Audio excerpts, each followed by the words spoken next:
Noemi está com a palavra. Boa noite, muito bom estar aqui com vocês.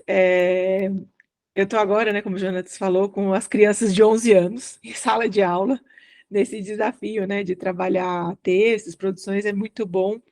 Mas antes trabalhei com didáticos também, muito gostoso trabalhar com didáticos, mas eu acho que, assim, o momento em que a gente pode estar como corpo de Cristo, como igreja, juntos, é sempre é, inexplicável, né? É um momento muito agradável mesmo. Agradeço muito a oportunidade de estar aqui com vocês conversando sobre literatura. E eu sempre me emociono de ver as pessoas aparecerem para falar de literatura, porque assim, as pessoas falam, né, a criança não lê. Elas leem bastante. Hoje a gente lê muito, porque só se a gente pensar assim, o tempo que a gente passa em WhatsApp, em Instagram, e de alguma forma é tudo leitura, né? Então, assim, a gente lê muito. Mas, assim, essa dedicação a uma história ficcional, não é todo mundo que gosta de fruir esse tipo de história pela leitura, né? Hoje, acho que a maioria das pessoas gostam de se dedicar a histórias ficcionais assistindo, né? Pela série. Acho que isso, pelo filme, né? É a forma preferencial. Mas eu sempre me emociono de ver como sempre tem alguém que ainda gosta da experiência de leitura, prefere ler, então é muito bom que a gente possa se encontrar e especialmente que a gente possa fazer isso nesse espírito de comunhão. Quando o Jonatas me convidou, ele até falou que ele já acompanhava outros clubes de leitura. Eu participei de alguns clubes de assinatura, mais na literatura infantil, que é a minha literatura de predileção. Mas ele mostrou um modelo que eu achei bem legal, que era bem uma conversa mesmo.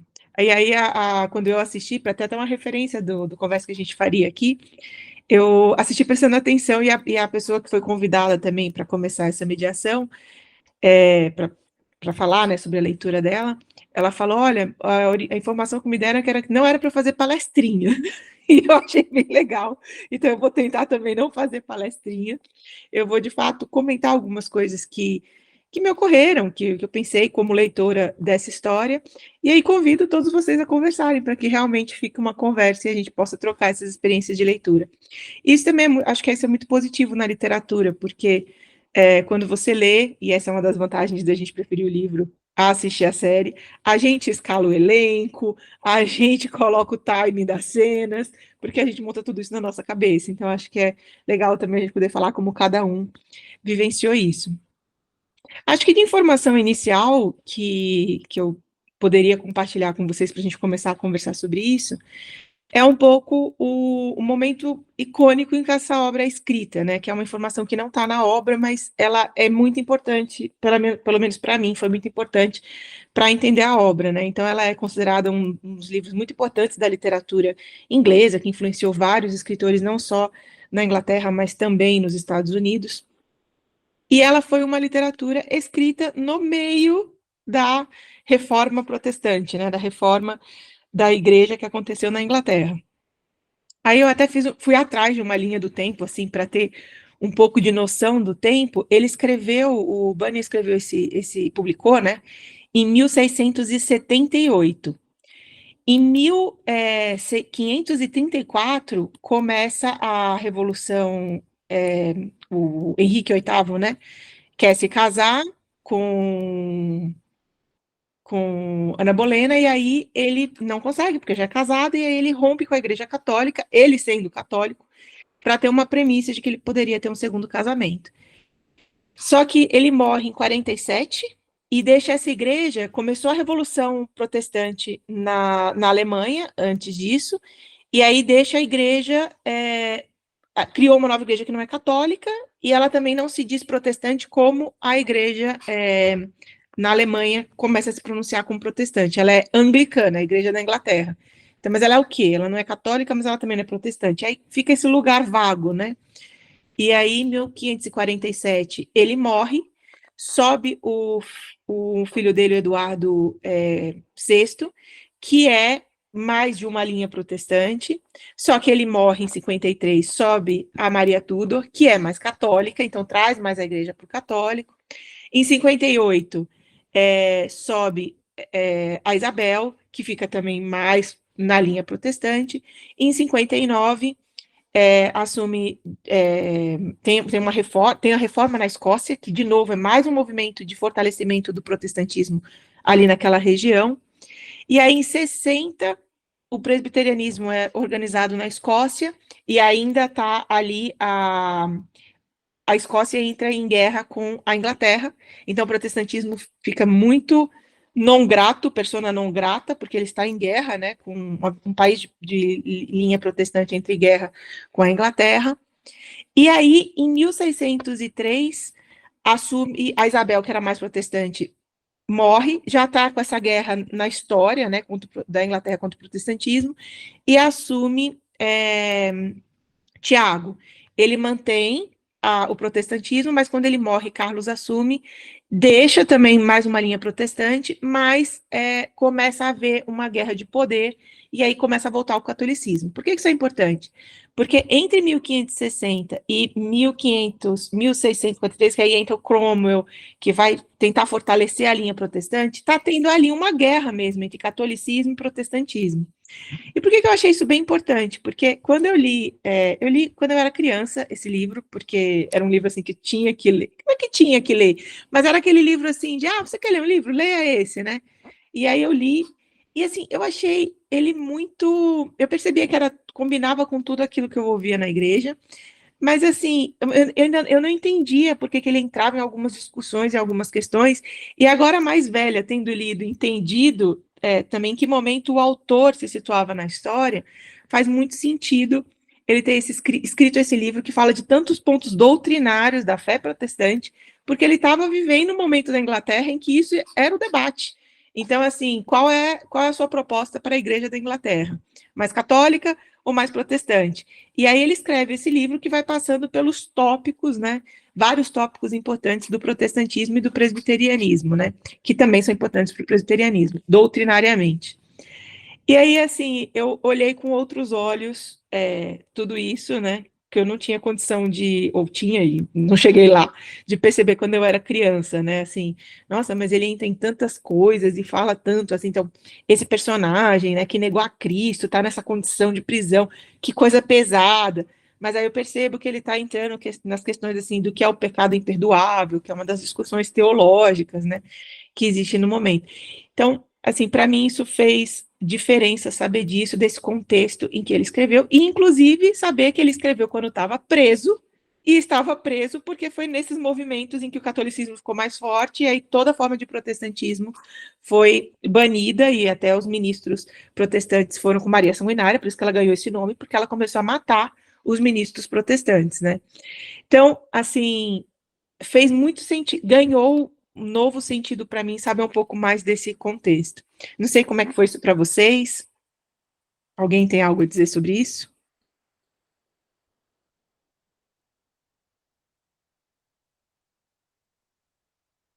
Não? Vamos lá. É Temos Vanderlei uma aqui, tá? pessoa. É, o Vanderlei aqui, acho que o nome aí deve estar outro, perdão. Ainda vou, Obrigada, Vanderlei. eu tenho que alterar aí. É que a impressão que eu tive relendo também Uhum. é a busca da redenção, né? A busca da redenção, o fato dele estar preso e meio que a obra tentando justificar a vida de fé que ele teve e que levou àquela situação.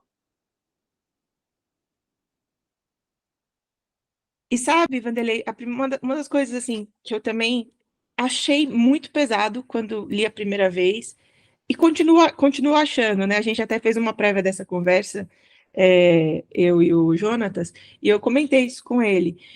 Uma coisa que, assim, também sempre me impactou foi ver, assim, que a história do cristão, ela é uma história que começa muito pelo medo, né? Ele tem medo da destruição da cidade. Então, assim, ele sai porque ele quer fugir assim, né? Fugir no sentido positivo, ele não quer ser destruído.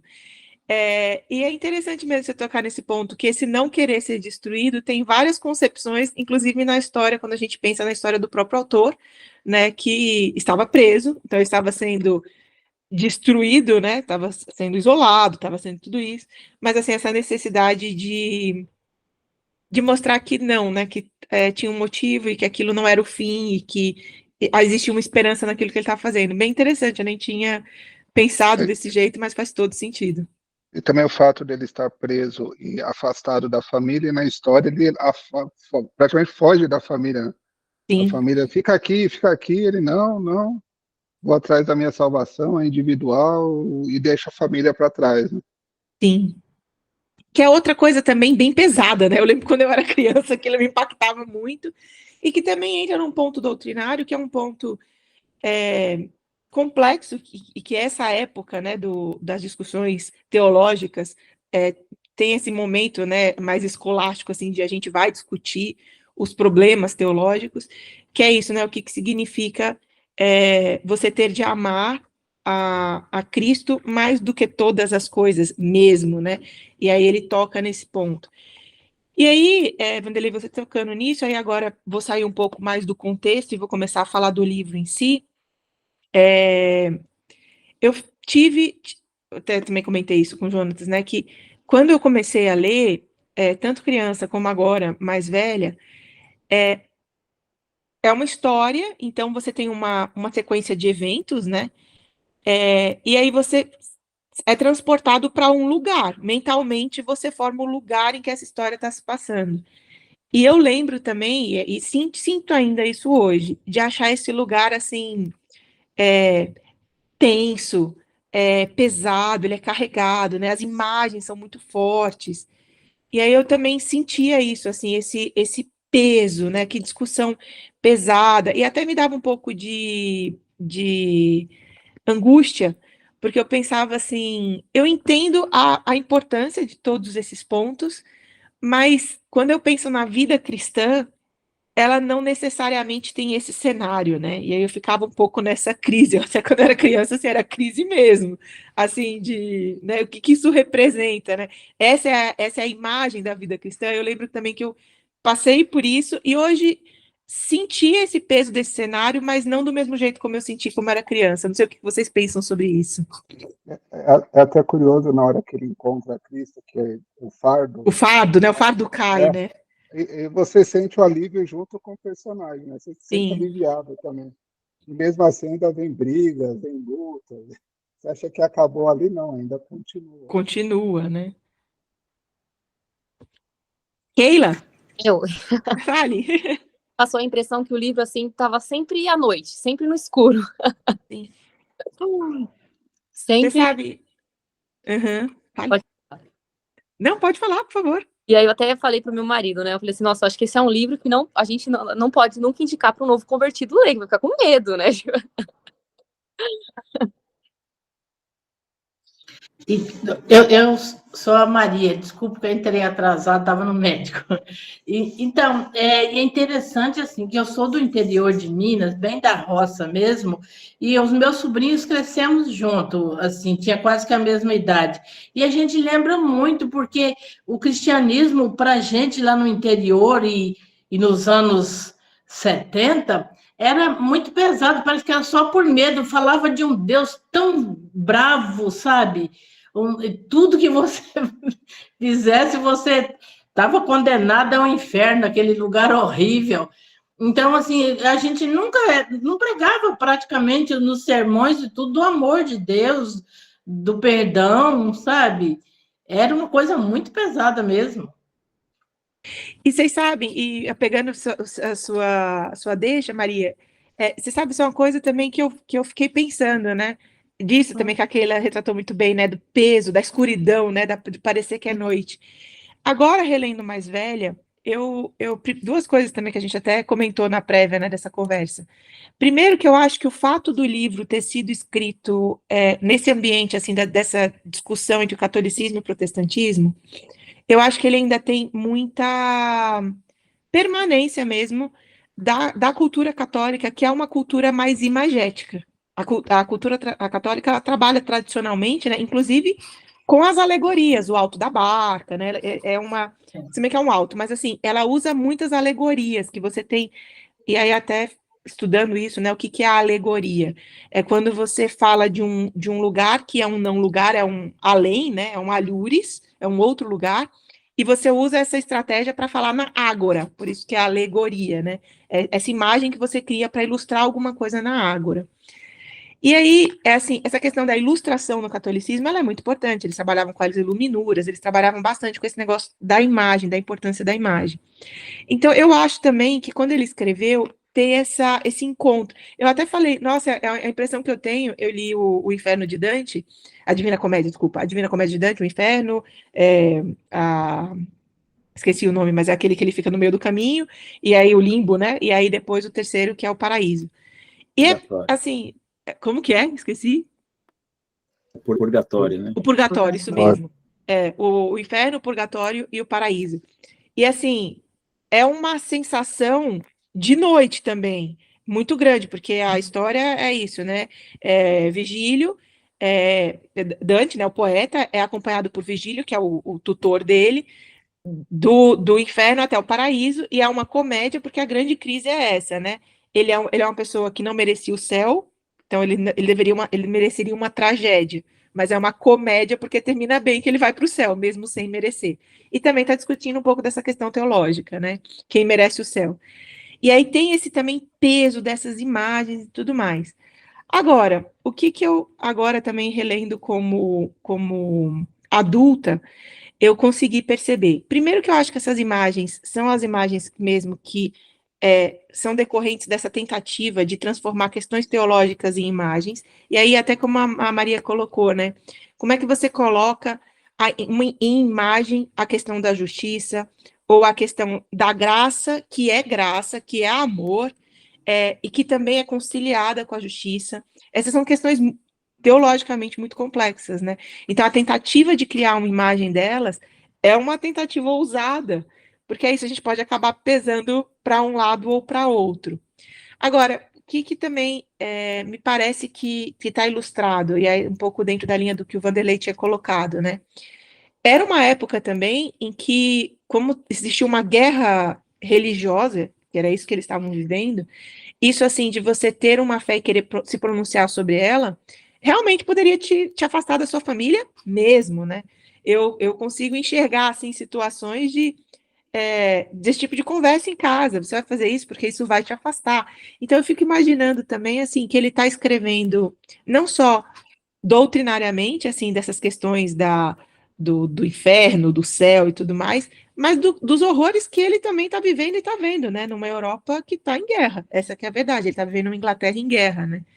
E ele está vivendo essa Inglaterra em guerra como cristão. Então, acho que isso também tudo entra no imaginário dele e aí vai construindo essas imagens. Mas, Maria, assim como você e Keila também mencionou, né? Eu ainda, quando eu termino o livro, eu ainda tenho essa sensação assim de, nossa, como foi pesado, que peregrinação difícil. O fardo caiu, como disse o Vanderlei, mas assim, nossa, difícil, difícil, difícil o tempo todo. E hoje eu também, assim, até pela minha experiência como cristã, eu eu não sei se eu usaria as mesmas imagens, mas o meu desafio não seria, como foi o dele, criar imagens para questões teológicas, né? Isso é um desafio bem difícil mesmo. Fala lá, Vanderlei. Não, só complementando a questão do Inferno de Dante, também pensei que as obras são muito parecidas, assim, até, apesar que a Divina Comédia é mais um poema, né? O próprio Peregrino tem, às vezes, uma linguagem assim, que lembra um pouco um poema também. E é curioso que o Dante também buscava uma redenção, né? Porque ele tinha sido expulso da cidade dele, queria voltar e estava querendo provar para todo mundo que ele era um grande escritor, né? A diferença que eu vejo é que o Dante queria a redenção aqui mesmo, né? Ele queria a glória aqui. Apesar que a obra é maravilhosa. Quem lê o Inferno não quer pecar nem por... Porque ele diz, parece que ele estava lá, né? Assim, ele descreve que você está vendo o Inferno, assim, em 3D, assim, é terrível. Mas ele buscava essa redenção na vida dele, né? Ele tinha sido expulso, longe da família, até que não ligava muito para a família, ele queria ser grande na cidade dele que ele foi expulso. Fale lá, Tito.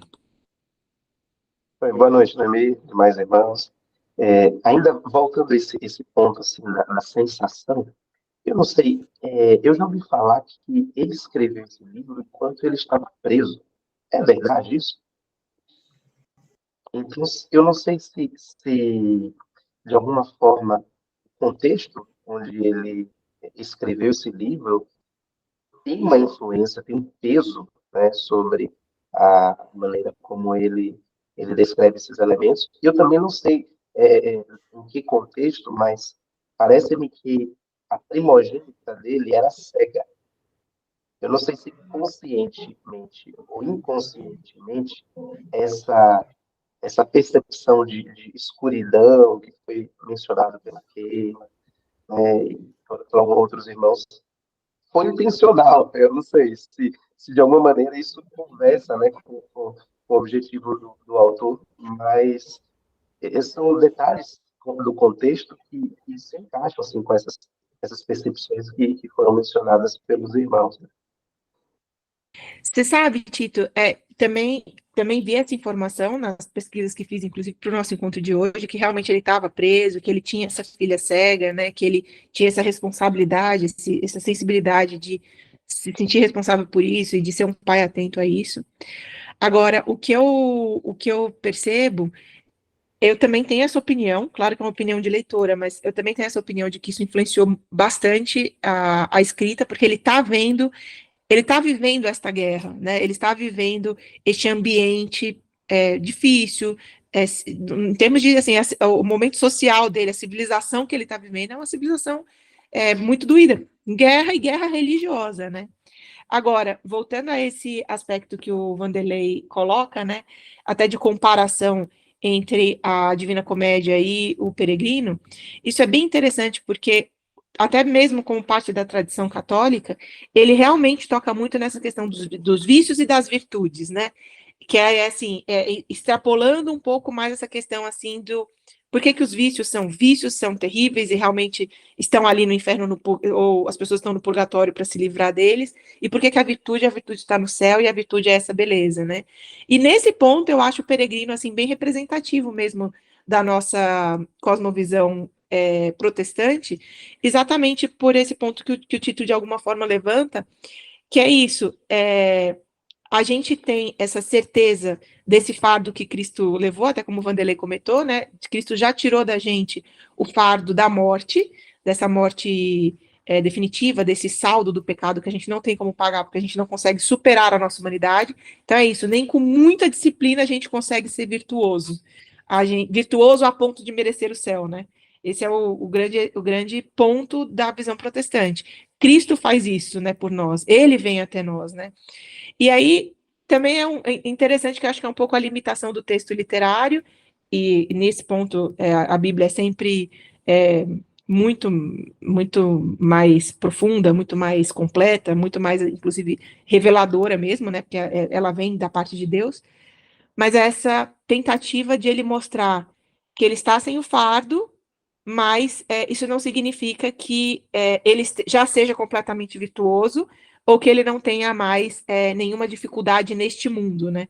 Acho que a tentativa de mostrar essa condição dessa perspectiva teológica dentro de uma imagem cria mesmo essa escuridão, né, junto dessa história de alguém que está em busca da redenção, que é uma história de luz, né? Está com a luz, está em busca da luz. Eu acho que isso é bem complexo mesmo, e ele, de alguma forma, enfrenta, né, essa complexidade. Escreveu o livro e virou a tradição que virou.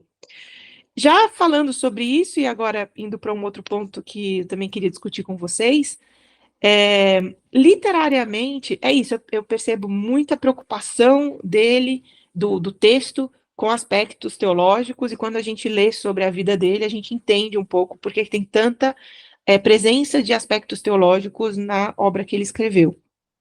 Agora, conversando literariamente, tem algumas coisas que eu acho que foram geniais, eu como leitora achei assim, nossa, isso aqui foi bem legal mesmo, né?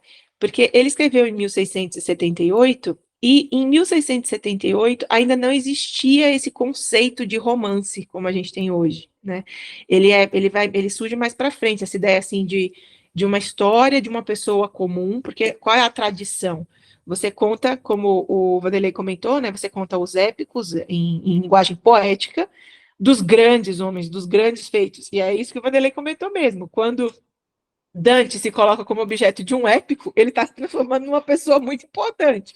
Tipo, existe Aquiles, existe Ulisses e existe Dante, né? ele se transforma nessa pessoa que tem um épico. E o Peregrino, ele é...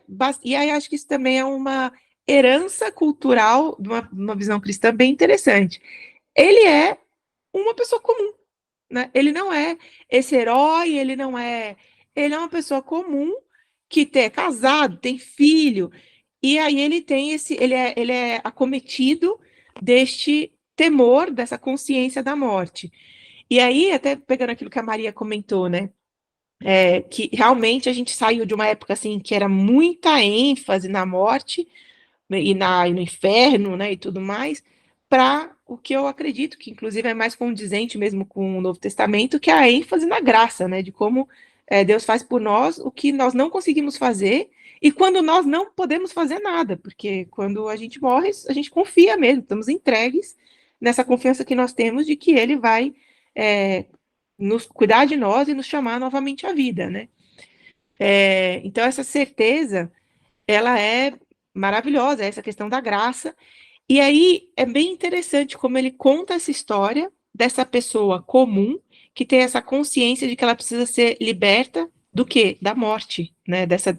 A destruição nesse sentido de a morte, que é uma coisa que, sim, é visual, é perene, é sombria, e todos nós vemos, né? Então, acho que isso foi genial. E outra coisa que eu achei genial, não sei o que vocês pensam sobre isso, mas acho que quando ele transforma aquele começo, que ele fala que ele vai contar um sonho, isso também é genial, porque assim, e ele termina falando isso, você pode não concordar, mas não invalide que este foi um sonho que ele então merece ser interpretado. Até conversando aí um pouco com a tradição do Antigo Testamento dos sonhos, né, e da interpretação dos sonhos. Porque vocês vejam, ele está escrevendo isso numa época que não existe romance, não existe essa tradição literária. E aí ele tem essa sacada de colocar essa história dele dentro dessa perspectiva que protege a obra, né? É assim, esse foi o sonho, com essa sequência de imagens, até justifica um pouco, como a Keila colocou, né, um pouco dessa escuridão, porque fica num negócio meio onírico mesmo, um não lugar mesmo, que é onde o sonho está acontecendo. Permite um pouco dessa imprecisão, porque o sonho não é um lugar preciso, não é a realidade, e dá para ele essa liberdade de expor essa mensagem, né? Eu achei isso bem interessante, não sei o que vocês pensam sobre isso. Então, Noemi, uma coisa que eu achei muito interessante dentro dessa ideia de alegoria que você comentou e dessa ideia do sonho, é que a gente vai se deparando com vários estereótipos, né, vários tipos de pessoas, né, e isso foi uma nuance que eu não percebi quando eu era mais jovem, assim, quando eu era menino ali, né.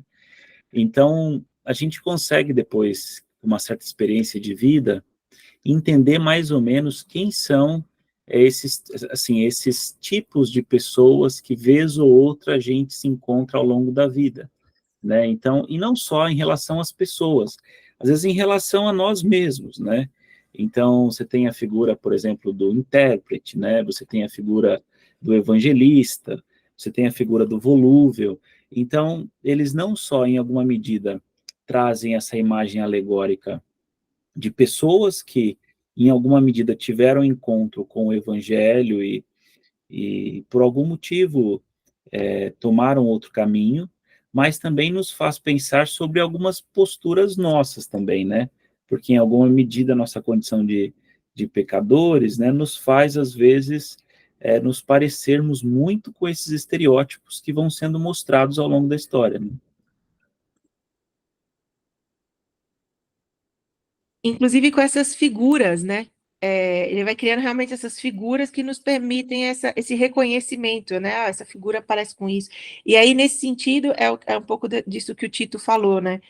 Eu acho que ele está, quando você pensa assim agora, de novo, né? Voltando um pouco para a vida do escritor, ele está neste momento e também não deixa de ser o imaginário de uma pessoa que está nesse momento falando das questões de uma pessoa comum, porque ele também era uma pessoa comum, e as figuras, ele tentando entender também, né, o imaginário dele organizando o que ele também está vendo como uma pessoa comum, que é pai, que tem dificuldade, que está preso, está meio de uma guerra, né, todas essas questões. Isso é bem interessante, acho que nesse sentido ele se aproxima muito de todos nós, né, porque é isso, é uma literatura de uma pessoa comum, organizando um personagem, a situação de um personagem que é um personagem comum. Isso é bem interessante, bem revolucionário, né?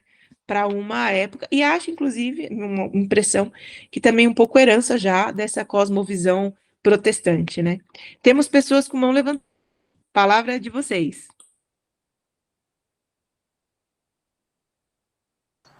Boa noite. Quem levantou a mão foi eu, sou a Fernanda.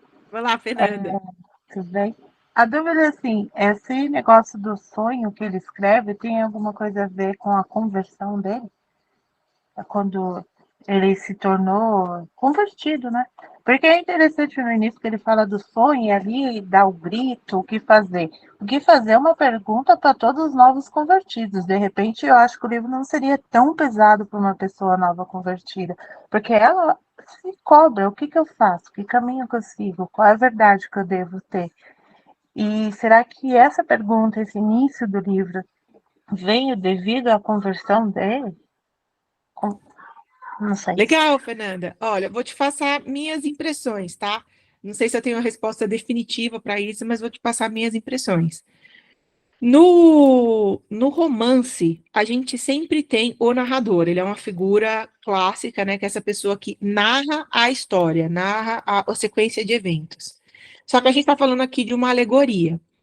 As fábulas, as ilustrações e até as alegorias eram recursos da ágora mesmo grega, e eles eram menos literários e eles eram mais ilustrativos de uma discussão. Então, eu acho que essa sua percepção de, assim, será que essa pessoa que está escrevendo, não necessariamente ele, John Bunyan, pensando assim, que nem sempre um autor pode escrever um narrador ou criar um argumento que não seja pessoalmente dele. Embora, no caso de John Bunyan, eu acredito que está muito perto, por isso, pela vida dele, pelo contexto em que ele escreveu. Mas na Ágora funcionava assim. Então a gente está num debate, como ele estava, o momento em que ele vivia era um debate entre qual é o caminho que deve ser seguido por uma pessoa que se converteu. E aí ele cria essa ilustração. Olha, como se fosse assim. E aí isso era comum nas Ágoras, né? Criar essa ilustração. Agora, então, como é uma alegoria, eu acho que pode ter sido uma imagem, uma ilustração criada para responder esta pergunta. Qual é o caminho, então, da pessoa que se converteu?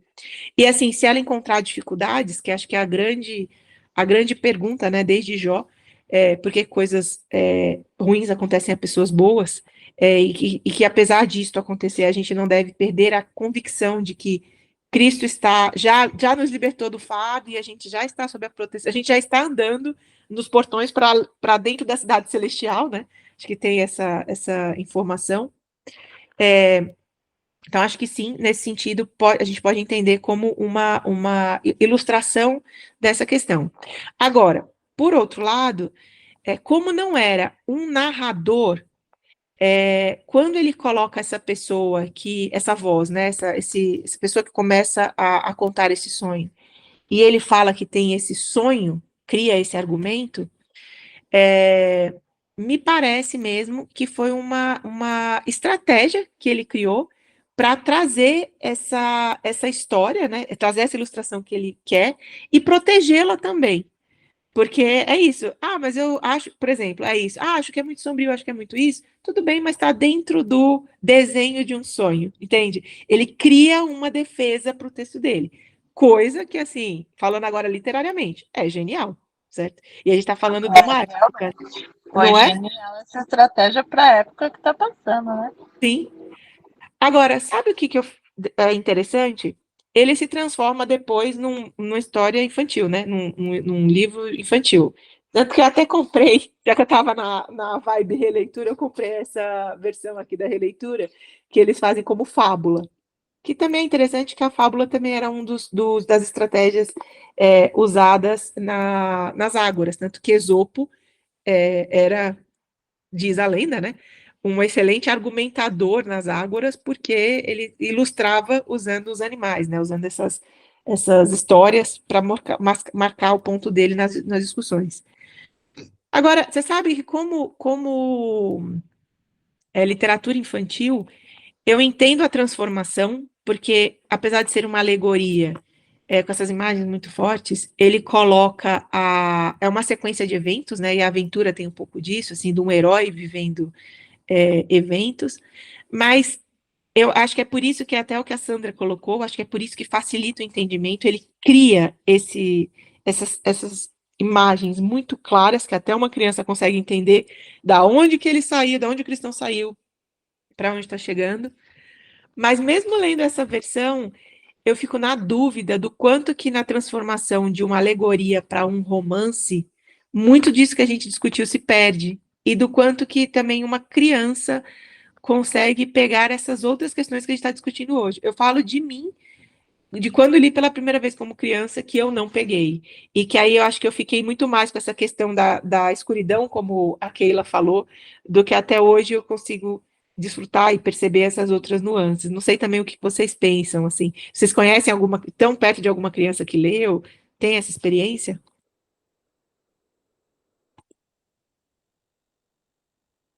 Eu não conheço, não.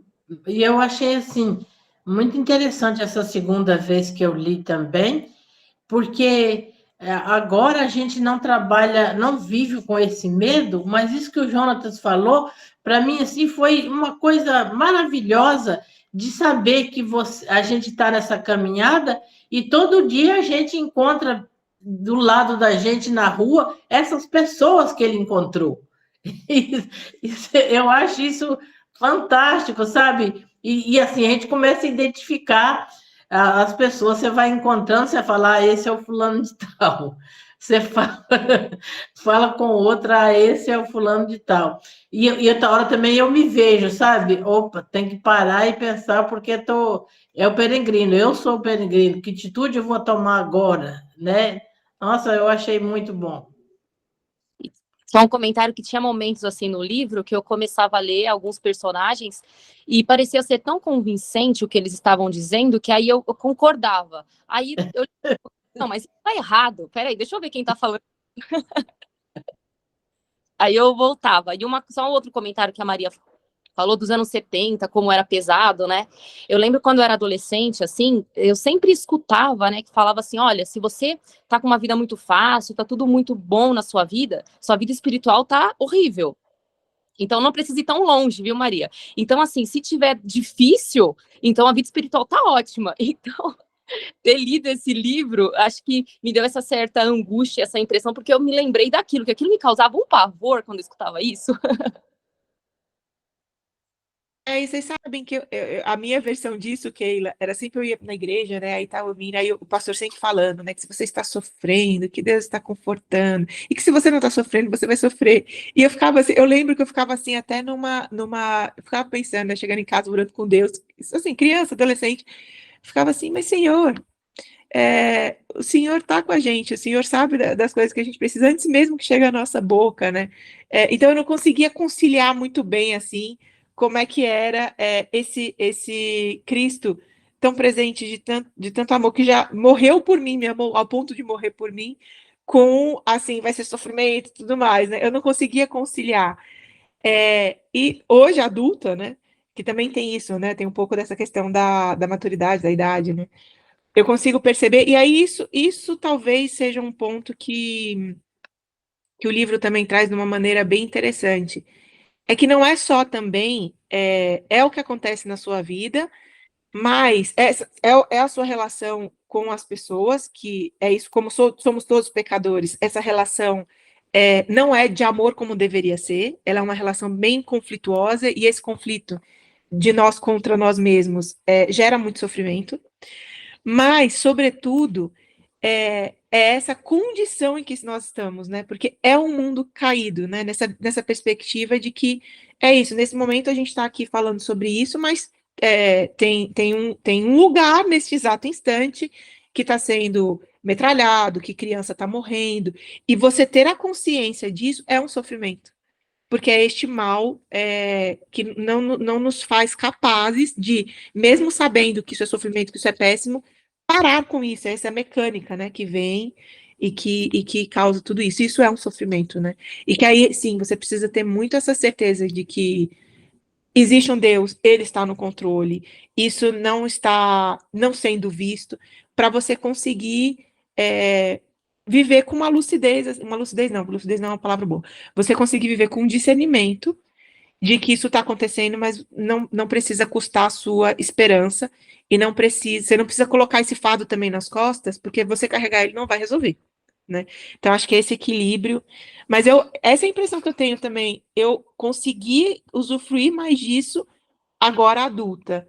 Eu tenho dúvida, assim, apesar de ter virado uma literatura infantil, de como que as crianças lidam com essa história, né? Eu tenho realmente essa dúvida.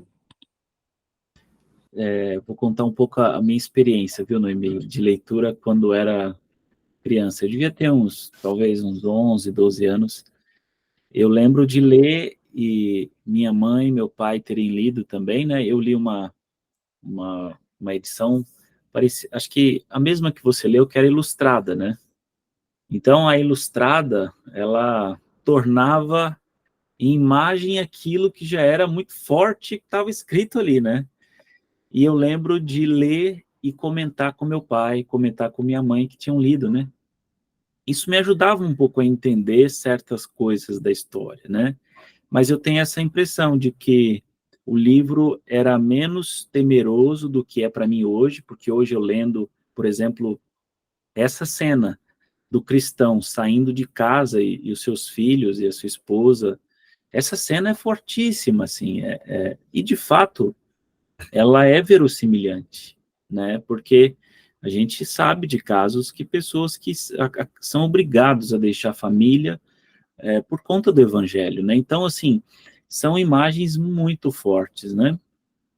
E aí eu acho que a própria, talvez, pelo menos no meu caso, a própria falta da experiência de vida acabava atenuando um pouco a minha percepção do que estava se dando ali na leitura, sabe? E aí, o que eu perguntava para os meus pais, eles explicavam em alguma medida, e eu acho que acabava, assim, ele se tornou um livro menos impactante para mim, porque eu tinha menos experiência de vida do que eu tenho hoje, né?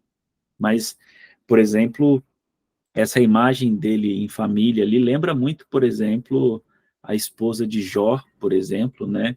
Então, há várias imagens que nos fazem lembrar personagens bíblicos também, né?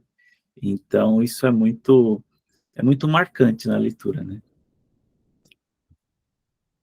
Vamos lá, Juliana, a palavra é sua. Boa noite, pessoal. Eu acho que a minha ideia era um pouco aí do que o Jonathan está falando, né? Sobre quando uma criança lê um livro. Eu acho que o entendimento dela é na medida do conhecimento que ela tem. Então, vai ser, por exemplo, né? Eu li o livro agora, é a primeira vez que eu estou lendo, estou chegando aos 40. Provavelmente, quando eu ler aos 70, talvez ele tenha um outro impacto na minha vida, né? Então, assim, eu acho que o seu conhecimento, ele vai crescendo e a sua percepção do que você lê, ele modifica, né? Até pessoas, por exemplo, que são convertidos novos e vão na igreja, ele não tem o total compreendimento da Bíblia, mas ele se converte, né? E conforme você vai caminhando, a Bíblia é a mesma, mas a sua percepção vai aumentando, né? Então, eu acho que é mais isso. Então, acho que não tem essa diferença por isso. Acho que você experimenta, né, de acordo com a vivência que você tem. Bem legal, Juliana, acho que é isso mesmo. Até mesmo, acho que até como uma graça de Deus para a gente, né? A gente consegue usufruir a coisa na medida da maturidade que a gente tem na idade, né? Isso acaba protegendo também e deixando as coisas mais equivalentes ao que a gente pode suportar, bem interessante. E aí faz sentido que tenha virado realmente um fenômeno da literatura mais infantil até do que da adulta, porque aí fica o enredo, né? Fica a aventura, né? Da onde ele saiu, para onde ele... Sim. Aí faz sentido mesmo, fica interessante.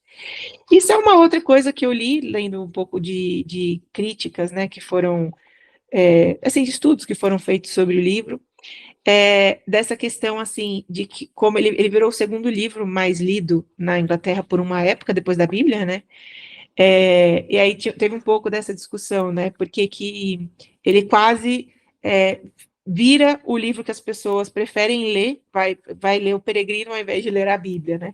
Que eu acho que não era a ideia inicial do John Bunyan, mas é um fenômeno também interessante, né? E aí, ele, nesse texto que eu li, que eles discutiam isso, também entra nisso, né, da questão das camadas, né, porque quando ele até cita no estudo, o livro de um teórico da literatura, que é o Gombrich não, desculpa, o Gombrich é da arte, é o Auerbach, e ele escreve sobre isso, né, num livro que ele faz a comparação do texto bíblico com o texto grego, e aí ele fala que no texto bíblico a gente tem camadas de complexidade que não são completamente resolvidas como são nos textos humanos, né, que a gente escreve tudo para combinar com tudo, para ficar tudo defendido e organizado, né.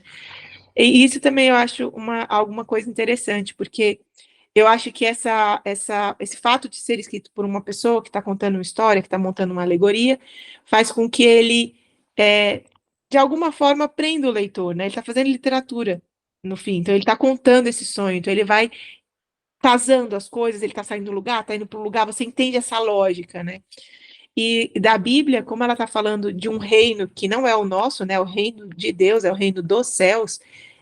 Então, é isso, existe a mediação do Espírito Santo, existe, então, assim, está sendo realmente, a gente está aprendendo de um outro lugar, a gente está aprendendo sobre Deus, um texto escrito por ele, revelado por ele, que é até um pouco disso, né, quando Jó faz essa pergunta, né, para Deus, por que uma coisa ruim está acontecendo comigo, sou bom? Aí eu vi uma vez um estudo que a pessoa que estava dando o estudo falou que aí Deus faz um documentário, o primeiro documentário da Discovery Channel, né? Que eles ficam, onde você estava? Eu fiquei, porque é isso, e se Deus fosse contar a história tintim por tintim, a gente entenderia? Porque ele é o Deus onipresente, né? E onipotente, onisciente. Então a gente conseguiria acompanhar todos esses detalhes? Não, a gente consegue porque um ser humano contando mesmo, até um pouco disso que a Juliana falou, conta no mesmo nível, né? A gente traz para o nosso nível. E a Bíblia é o nível de Deus, né? Ele leva a gente para o nível dele. Então, eu também achei interessante isso, né? De como existiu ou existe em alguns momentos uma predileção. Claro, não sei se chegou a isso, mas o estudo dá a entender assim: você leu a Bíblia? Não, mas eu li O Peregrino. E não é o equivalente, né? Não deixa de ser uma alegoria. Não sei também o que vocês pensam sobre isso, se isso passou pela cabeça de vocês, mas eu achei interessante essa discussão. Em relação a isso, Noemi, eu achei assim, eu fiquei assim, assustado com o modo como ele faz uso dos versículos bíblicos durante as alegorias, né? Então eu fiquei até com medo, assim, cheguei até a recorrer ao versículo para entender o contexto do versículo, porque ele usa, assim, de uma maneira, assim, incrível o encaixe, né, o diálogo daquela alegoria que ele está apresentando com o versículo da Bíblia, né? Então, assim, é um exercício interessante, porque nem sempre a gente lê certas situações de vida e consegue aplicar de uma forma tão precisa textos bíblicos, né? Então, por um lado, eu achei perigoso, né? Falei, nossa, eu preciso ver se é isso aqui mesmo que o texto bíblico está querendo dizer, né? E por outra, eu achei que, assim, se encaixou perfeitamente em várias situações, né? Então, me parece que o livro também exige um pouco desse rigor. Preciso ir ver na Bíblia se o que está sendo dito lá é isso mesmo que está presente aqui nessa alegoria, né? É isso. Então, isso que o Jonas falou, eu hoje mesmo conversando com a minha irmã, falei sobre isso. Para eu ler um livro que não tem citação na Bíblia, eu fico sempre com o pé atrás. Eu penso, isso é a ideia dele, da pessoa, mas quando ele cita a Bíblia, eu sinto mais segura. E foi justamente isso que o Jonas falou aí, que eu achei muito bom também. Até demorei bastante para ler, por isso que eu ia lá para a Bíblia, olhava, dei uma de Bereano, para ver se estava correto. Eu achei isso bom demais. E, assim, tem umas pessoas que lá na igreja mesmo, que é uns amigos mais próximos, às vezes fala assim, alguma mulher que é amiga minha, fala, eu estou com dificuldade para ler a Bíblia, eu não sei onde eu leio. Eu sempre incentivo a leitura de livros por isso, porque você quer ver se aquele autor está certo, você vai lá para a Bíblia, e de repente você está lendo páginas e mais páginas para conferir se aquilo está correto. Então, eu acho a literatura muito bom para ajudar a ler a Bíblia, porque se você vai conferir, né, se de fato é assim. Sabe, isso também, Maria, que você colocou, é uma questão bem interessante, né? Porque aí eu acho também que faz diferença um pouco a distância que a gente tem da obra, né? Porque aí é isso, a gente já tem todo ela escreveu, e aí a gente tem a gente recebe toda uma herança de que ele escreveu com o intento de aprofundar, de mostrar, de trazer essa mensagem, né? O que eu acho que seria diferente se fosse uma obra escrita hoje, porque aí gera essa dúvida: como é que este autor está usando o texto bíblico, né? E aí é isso que você falou também, aí exige mais do leitor esse compromisso de ir mais a fundo nessa análise, né? Agora, é isso, de alguma forma, é essa fronteira que você, Maria, trouxe muito bem, entre o texto que nós, como cristãos, consideramos sagrado, né, e o uso literário dele, e essa diferença que, para mim, foi muito importante entender, gostando de literatura, foi muito importante entender isso, que, assim, o único texto que eu posso considerar de fato inspirado, ler assim com todas, se eu não entendi é porque eu não entendi, não é porque o texto está com algum problema, é o texto sagrado, né? Porque o texto humano, ele sempre passa pelas dificuldades da nossa própria humanidade, né? Pode ser um limite da nossa interpretação, pode ser um limite do nosso entendimento, né? Então, essa fronteira, ela é bem peculiar, né?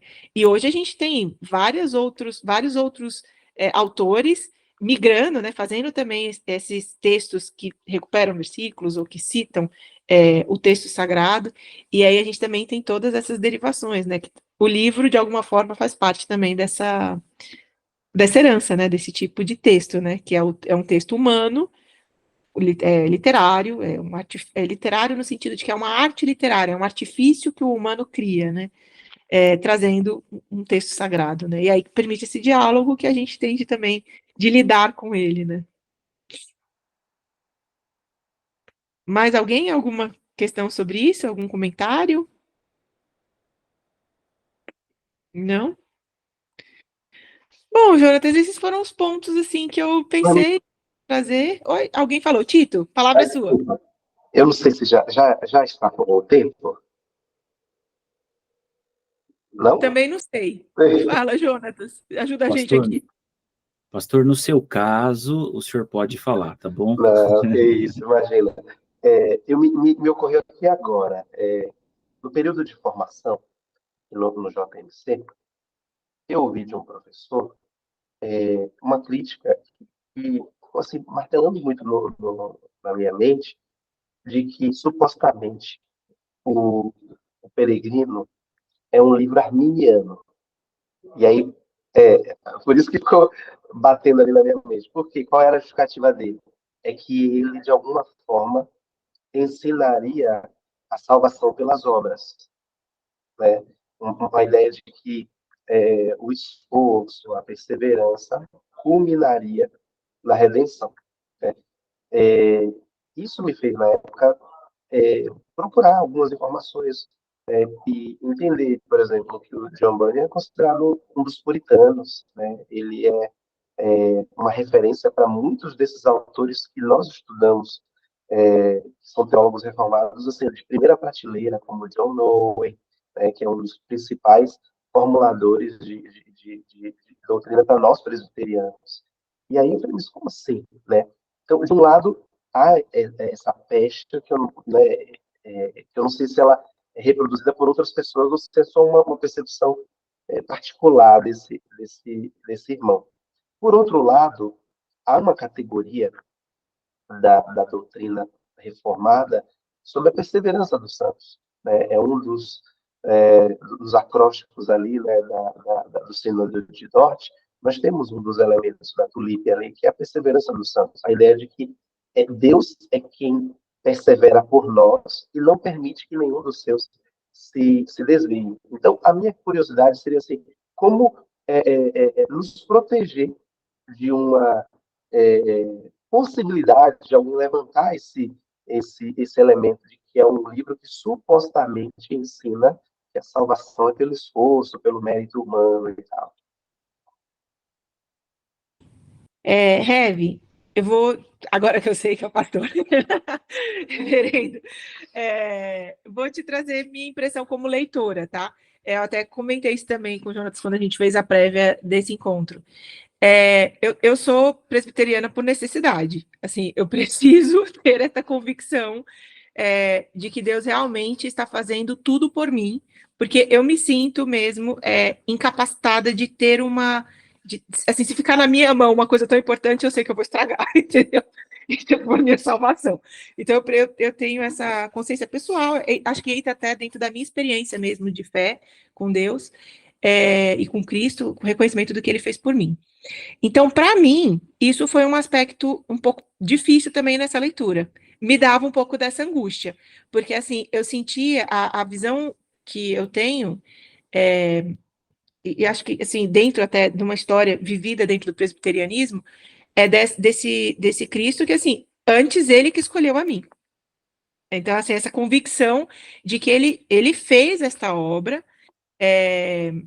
e eu posso acreditar e descansar nesta providência mesmo, está feito. Claro que a presença dele na minha vida gera essa reciprocidade, né? Esse desejo, o espírito dele em mim, esse desejo de honrar, de amar. Então, assim. E quando eu li o John Bunyan, me dava muita angústia isso, assim, de ele o tempo todo está sendo testado. Ele já entrou no portão celestial, entendeu? Ele já passou, e mesmo assim, o tempo todo ele está sendo testado, o tempo todo. E essa imagem também, assim, de que o último ponto está lá parado, né? E a ajuda vem nessas pessoas que aparecem no evangelista, nas pessoas que vêm ajudá-lo nas tribulações, mas não é a ajuda pessoal do rei, né? Do rei de Israel. O rei está lá, né? Então, assim, eu fiquei um pouco com essa angústia quando eu li a obra. Eu acho, assim, é um pouco inevitável que a gente realmente leia o texto, né? Fazendo esse diálogo com a doutrina protestante pela pessoa do John Bunyan, pela historiografia, pelo que já foi recolhido de evidências sobre essa ligação entre o livro e a fé reformada e tudo mais. Mas aí, na minha opinião, e é só uma opinião mesmo, eu acho que é um pouco da limitação, daquilo que a gente estava conversando antes, é um pouco da limitação do texto. Porque quando ele vai escrever uma alegoria destas questões de credo, que são muito complexas, acho que existem algumas reduções inevitáveis que causam esses problemas que seriam teológicos se fosse um texto sagrado ou um discurso sobre o texto sagrado. Mas como é literatura também, ele se protege, né? Porque é uma alegoria. Então, assim, é o que a imagem do sonho, que não é muito precisa, conseguiu desenhar. Então, eu acho que literariamente é sagaz, né? É muito boa a estratégia, mas eu acho que quando a gente faz a discussão levando a sério essas questões, realmente seria uma grande discussão, né? Porque aí teria que, assim, quando ele cria, o quão consciente ele foi da criação dessa imagem, ou se ela foi um efeito só, né? Aí a gente entra em todas essas questões. Minha impressão, mas eu consigo entender por que alguém achou arminiano, porque eu vivi um pouquinho, assim, na angústia não, e agora? O que ele vai fazer? Assim, como se ele já não estivesse totalmente dentro da cidade, e olha, é isso, a gente até a imagem, ou uma outra imagem, essa bíblica, tudo bem, estão andando no deserto, é difícil, tem todos os problemas da própria humanidade deles, mas a coluna está lá, a coluna não está longe, a coluna tá com eles, né, é tabernáculo, está habitando com eles, né, não está longe, né, então eu também vivi um pouco desse drama. Muito bom, obrigado, viu, por compartilhar. Imagina, eu que agradeço. Acho que alguém levantou a mão também. A Juliana. Fui eu. Assim, quando eu li, eu acho que eu não tive esse choque, assim, de achar que eram recompensas que ele ia coletando para, né, atingir o céu, assim. Eu enxerguei muito mais como uma caminhada, né, porque a primeira coisa que ele faz é se converter e depois buscar o caminho, né. Então é meio que assim, ok, eu me converti, mas como que eu mantenho minha relação com Deus? Mas isso é uma interpretação minha, talvez no momento que eu também esteja vivendo, né? Então, assim, eu converti, mas eu quero mais presença, eu quero mais conhecimento, né? Eu quero buscar essa sabedoria que é tanto dito na Bíblia, né? Então, essa foi minha percepção. Fora isso, acho que também o que traz essa dualidade, talvez, é um pouco também que o protestantismo tinha acabado de acontecer e, querendo ou não, era muito entrelaçado com coisas da Igreja Católica. Então, assim, por mais que ele tenha um viés totalmente, assim, muito mais da Igreja Evangélica, ainda assim, existe ali cultura enraizada muito dentro da pessoa de uma cultura católica. E isso é meio difícil, assim, de você também dissociar totalmente, né? Então, eu acho que por isso traz essa sensação de que ele está colocando ali barganhas para chegar no céu, mas a minha interpretação hoje, para o meu modo de vida, não. Foi assim, é um caminhar na vida, porque eu quero ter mais desse Deus. Só aproveitando a deixa, oi, eu sou a Silvia, eu estou aqui com a Juliana, porque a gente veio participar juntas, viu? Eu e a Juliana somos sobrinhas da Maria, tia nossa querida aí, viu? O que eu também não cheguei ao final desta vez, eu já li o livro há muito tempo, que de verdade eu não lembro tudo. Era ilustrado, quando vocês falaram que era ilustrado, que aí eu percebi que esse que eu tinha visto e lido, né? Mas eu percebo também as coisas que a gente viu aí, a gente vê como pessoas dando nome para cada um desses personagens, alguns deles querendo tirar ele do caminho, e eu vejo como circunstâncias também na vida de um cristão, que a caminhada cristã, ela não é nada fácil, ela é muito desafiadora. Então, às vezes, você se vê agarrado num pântano, num lamaçal ali, que não é a sua vida, não é porque você está mergulhado no pecado, mas você pode ser atrasar, vir coisas que vão te atrasar. Você quer encurtar caminho, porque a gente é muito cabeça dura, você quer encurtar o caminho, quer fazer alguma coisa que você não está querendo focar somente naquilo que Deus tem falado para você e buscar aquilo, então vai vindo outras coisas, e no meio desse pântano vem outras coisas querendo te levar para um outro lado, ainda querendo te facilitar um pouquinho mais, né? Então, eu vejo muito como a caminhada, não é porque ele já sabe aonde ele quer ir, isso ele tinha certeza para onde ele ia, mas ele queria chegar lá, e às vezes as coisas tiravam a atenção dele, né? Aí fez ele atrasar mais o caminho. Muito bom, muito obrigada. E, Jonatas, então, passo a palavra agora para você. Cris, então esse foi o nosso primeiro encontro do Clube do Livro. Eu espero que vocês tenham gostado, né? Nós continuaremos com os nossos encontros. Eu vou deixar aqui no nosso chat o link do nosso grupo no WhatsApp, tá? Então a ideia mesmo é que a gente tenha um clube de literatura, né? Às vezes é difícil a gente achar um grupo de pessoas que goste de ler literatura e que, sobretudo, leia literatura a partir de uma perspectiva cristã, né? Então, veja, discutir literatura, poder orar antes, né? Discutir isso a partir de uma perspectiva bíblica, né? Isso é muito bom e é difícil encontrar um clube como esse. Então, o que eu peço a vocês é que divulguem entre as pessoas. E nós já temos, Juliana, o nome do próximo livro, tá? O convidado já está confirmado. Então, neste nosso próximo encontro, deixa eu só confirmar com vocês, nosso próximo encontro será no dia 27 de setembro, ok? Eu vou mandar para vocês no e-mail, se alguma das pessoas não tiver inscrito ainda no nosso mailing, né? Entra no grupo do WhatsApp, pede que eu coloco o seu e-mail lá para você fazer parte e receber aí os anúncios aí dos nossos encontros. Então, atenção, nosso próximo livro é um livro da literatura brasileira, tá certo? Não é de um autor cristão. Nós vamos ler para o nosso próximo encontro o livro São Bernardo de Graciliano Ramos. Não sei se vocês já leram, se vocês conhecem. É um livro, assim, excelente, fantástico. A pessoa que vai conversar com a gente é o professor Daniel. O Daniel também é cristão, então ele já está preparando essa fala para trazer para todos nós. Então eu vou mandar para vocês, tanto no grupo do WhatsApp. Olha aí, a Juliana já leu e gostou, hein, Juliana?